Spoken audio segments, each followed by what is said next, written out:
अक्सर देखा गया है लोगों को न्यूडिटी, सेक्सुअल वायलेंस जैसी चीजें अपनी तरफ ज्यादा अट्रैक्ट करती हैं। अगर हम पुराने टाइम की बात करें, राजा महाराजा के टाइम की बात करें, तो उस टाइम पर राजा महाराजा अपने मनोरंजन के लिए लोगों को लड़ाते थे, जानवरों को आपस में लड़ाते थे, डांस देखते थे, इस तरीके की चीजें होती थी। लेकिन जैसे जैसे समय बदला, इन सब चीजों का प्रारूप भी बदला। अगर हम भारतीय संस्कृति के बारे में बात करें और स्पेशली इसमें न्यूडिटी और वायलेंस को लेकर बात करें, तो यहाँ का कल्चर उतना ओपन नहीं जितना कि वेस्टर्न कल्चर ओपन है। अगर आप वेस्टर्न कल्चर को देखेंगे तो वहां पे न्यूडिटी को लेके बहुत ज्यादा लोग ओपन है, उतना भारतीय संस्कृति में नहीं है। लेकिन प्रेजेंट टाइम में ये चीजें भारत में भी बहुत तेजी से बढ़ रही हैं। अक्सर आपने एक चीज नोटिस की होगी, कहीं अगर झगड़ा हो जाता है तो हम उस झगड़े से संबंधित हों या ना हो, लेकिन उस चीज को जानने की कोशिश करते हैं। सेम चीज न्यूडिटी को लेके भी है, उसकी तरफ भी लोगों का रुझान बहुत ज्यादा बढ़ता है। प्रेजेंट टाइम में सोशल मीडिया पे न्यूडिटी, सेक्सुअलिटी को लेके एक ट्रेंड चल गया है। अगर कोई लड़का है तो गाली गलौज करेगा, अगर कोई लड़की है अपनी बॉडी को एक्सपोज करेगी। हालांकि अब लड़कियां भी गाली देने में लड़कों से पीछे नहीं है। ये ट्रेंड बहुत तेजी से इंडिया में फैल रहा है और फैलने का कारण ये है कि इसके लिए किसी टैलेंट की जरूरत नहीं होती है, सिर्फ बेशर्मी की जरूरत होती है।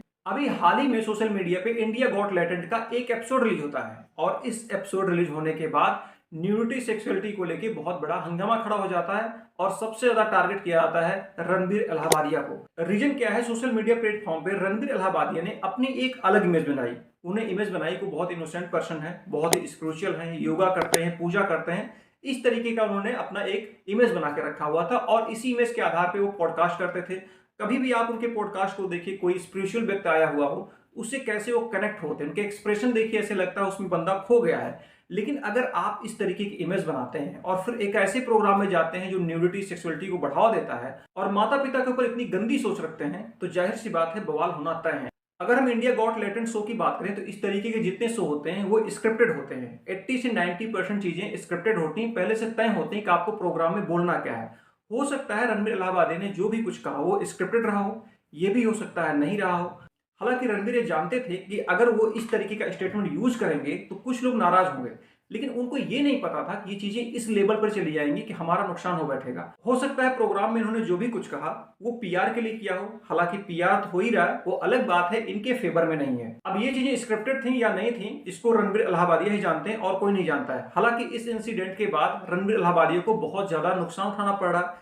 सबसे बड़ी चीज की सोशल मीडिया प्लेटफॉर्म से इनके फॉलोअर लगातार घट रहे हैं और सबसे बड़ी बात है युवराज सिंह, विराट कोहली जैसे लोगों ने इनको अनफॉलो कर दिया और उस चीज से इन्फ्लुएंस होकर रणबीर इलाहाबादिया को बहुत सारे लोग अनफॉलो कर रहे हैं। हाल ही में एक वीडियो आता है बी प्रैंक का। बी प्रैंक कहते हैं कि मेरा एक पॉडकास्ट शूट होना था रणबीर इलाहाबादिया के साथ, लेकिन इस कृत्य के बाद मैं इस इंसान के साथ कोई पॉडकास्ट नहीं करूंगा। यानी कि प्रेजेंट टाइम में रणबीर के फेवर में सिर्फ नुकसान ही दिख रहा है और फायदा कहीं से नहीं दिख रहा है। हालांकि भविष्य के बारे में कोई नहीं जानता है कि क्या होने वाला है। समय रैना का जैसे ही एपिसोड आता है और जैसे इस पे बवाल मचता है, बहुत सारे लोग कमेंट करते हैं, बहुत सारे लोग मांग करने लगते हैं ऐसे लोगों को जेल में डाल दो, फांसी दे दो, इतने साल सजा दे दो, ये कर दो, वो कर दो, इस तरह की बातें हो रही हैं। लेकिन मैं एक बात पूछना चाहता हूं, क्या न्यूडिटी, सेक्सुअलिटी के लिए सिर्फ ये शो जिम्मेदार है या समय रैना, अपूर्वा जिम्मेदार है? इस तरीके के बहुत सारे कंटेंट पुराने समय से आ रहे हैं। अगर हम टीवी शोज के बारे में बात करें तो कई टीवी शो ऐसे हैं जो छोटे छोटे बच्चों का डांस कंपटीशन करवाते हैं और उनको ऐसे कपड़े पहनाए जाते हैं जिनमें उनकी बॉडी एक्सपोज होती है, यानी कि उनको पूरा एडल्ट दिखाया जाता है इतनी छोटी उम्र में। बिग बॉस जैसे शो में पोर्न स्टार को बुलाया जाता है, ऐसे लोगों को बुलाया जाता है जिनके ऊपर क्रिमिनल केसेस रजिस्टर हैं और ऐसे सोच को हमारे देश की फैमिली साथ में बैठ के देखती है। एक चीज आपने और नोटिस किया होगा, भारत में जितने भी सोशल मीडिया प्लेटफॉर्म है, स्पेशली इंस्टाग्राम, वहां पर छोटे छोटे बच्चे गाली गलौज कर रहे हैं, छोटी छोटी बच्चियां छोटे छोटे कपड़े पहन के डांस कर रही हैं। कई बार तो ऐसा देखा गया स्कूल में प्रोग्राम हो रहा है, शिक्षक दिवस के अवसर पर छोटे छोटे बच्चों को एकदम छोटे छोटे कपड़े पहना के वहां पे डांस कराया जा रहा है और साथ में उनके पेरेंट्स, उनके टीचर्स बैठ के ताली बजा रहे हैं। जब इस तरीके का देश का माहौल है तो फिर आप न्यूडिटी, सेक्सुअलिटी को कैसे हटा सकते हैं? सिर्फ किसी एक शो के ऊपर, किसी एक व्यक्ति के ऊपर कार्रवाई करने से काम नहीं चलेगा। अगर इस तरीके का कंटेंट बनाने वाले लोगों के ऊपर लगातार कार्रवाई होने लगे तो लोगों के मन में एक डर बैठ जाएगा और इस तरीके का कंटेंट बनाना छोड़ देंगे और इससे बहुत ज्यादा लाभ होगा उस यूथ को जो सोचता कि इस तरीके के काम करके हम आगे जा सकते हैं, अपने लिए फॉलोअर बना सकते हैं और हम एक अच्छा नाम कमा सकते हैं।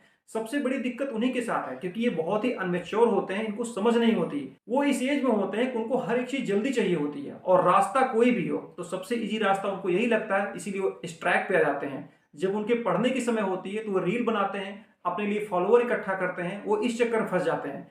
तो इस चीज के लिए गवर्नमेंट को चाहिए कि जो कंटेंट क्रिएटर हैं उनके लिए भी कड़े रूल बनाए जाए। साथ में जो ऑनलाइन प्लेटफॉर्म है जिन पर ये कंटेंट अपलोड किए जाते हैं उनके लिए भी रूल बनाया जाए कि इस तरीके के कंटेंट को अप्रूव ना करें, तभी जाके कुछ हो सकता है। सिर्फ एक जगह पे कार्रवाई करने से मुझे नहीं लगता है कुछ ज्यादा बदलाव होने वाला है।